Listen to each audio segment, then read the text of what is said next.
What is going on, everyone? Welcome back to the channel. And just a quick little review, non-spoiler review for Ghostbusters Afterlife, a 2021 film just released this past Friday, directed by Jason Reitman. Of course, his father, Ivan Reitman, involved in the original Ghostbuster films. This one starring McKenna Grace, Finn Wolfhard, Paul Rudd's in this, and of course, if you've seen the trailers for the film, you know the boys do show back up. Bill Murray, Dan Aykroyd, and Ernie Hudson. But I'm not going to spoil what capacity they are in this film, but they do make an appearance. Now, this film basically picks up, years later. Again, it's tough to not get in any kind of spoiler territory with this film. So all I'm going to say really is this is years later.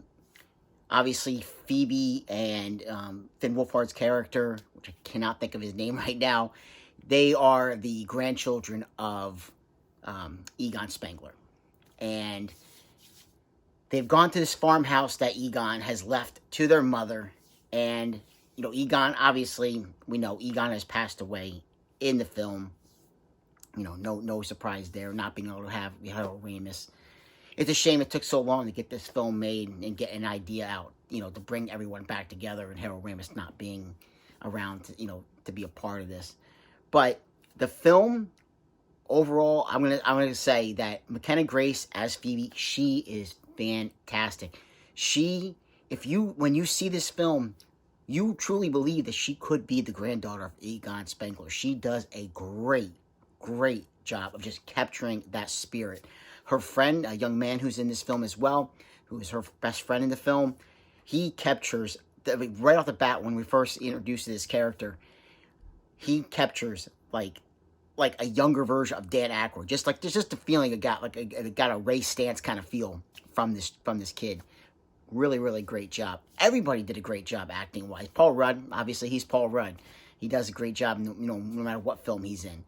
But it hits all the vibes. It definitely hits all the feels, and it feels like a Ghostbuster film. It absolutely 100% feels like a Ghostbuster film.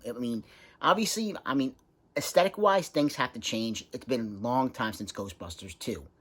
But this film, for now, being made now, it feels so much like a Ghostbuster film. The part, obviously, you've seen trailers, behind the scenes thing, with the whole little mini Stay Puft Marshmallow Men with and Paul Rudd in that Walmart.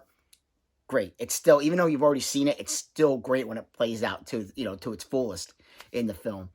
But it's a really solid film. Again, I can't really say too much more about it because I don't want to go into any kind of spoilers. Because the ending to this film, you could tell there's a lot of care and a lot of love and a lot of heart put into it. It's everything, I think, for a 2021 Ghostbuster film. This is everything that a Ghostbuster fan could want. It really is. I don't think there's any other thing they could have done to make this anything more than what it is. This is an excellent paying homage type of film to the original, to the first two Ghostbuster films, particularly the first Ghostbuster film.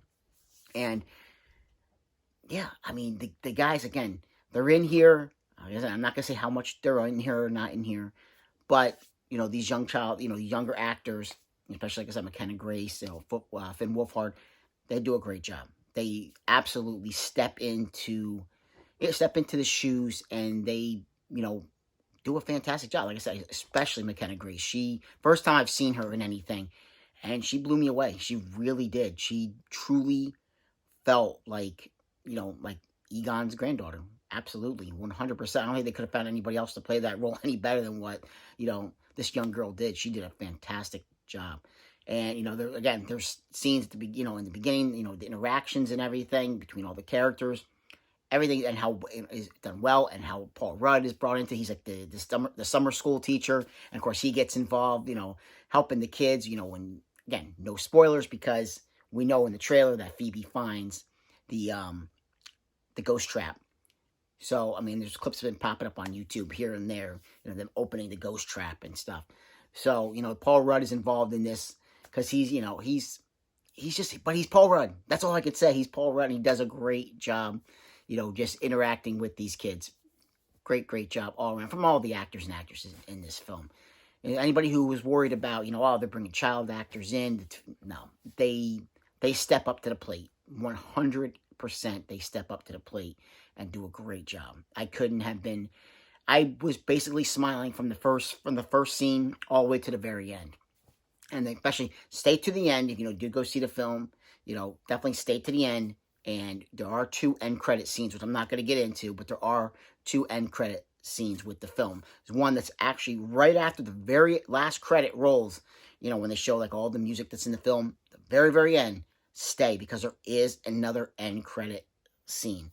So, a quick little review for Ghostbusters Afterlife, but it's a fun film, and it's more than I could have ever expected for a Ghostbuster film, all these years later. And like I said, the ending, without getting into anything else about it, it hits all the feels. It will definitely hit all the feels for you if you're a Ghostbuster fan. So, like, subscribe, and comment if you get a chance. Go out and see Ghostbuster Afterlife. I think it's a solid film. I don't think you're going to be disappointed. Like, subscribe, and comment. Catch you later.